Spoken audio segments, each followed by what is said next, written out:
Part 17. May sakit ng ulo mo. Ayos ka muna. Wala akong ng gamot eh.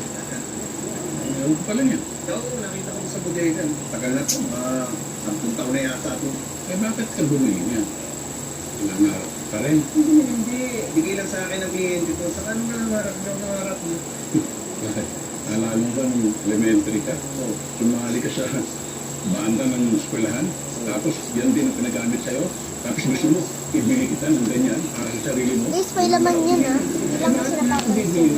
Alam ko naman walang mangyayari sa pagtuturo. Hindi na sinasabi, baka nga kung pinariyan ko to, baka kinakabuhayan ko ngayon. Hindi rin.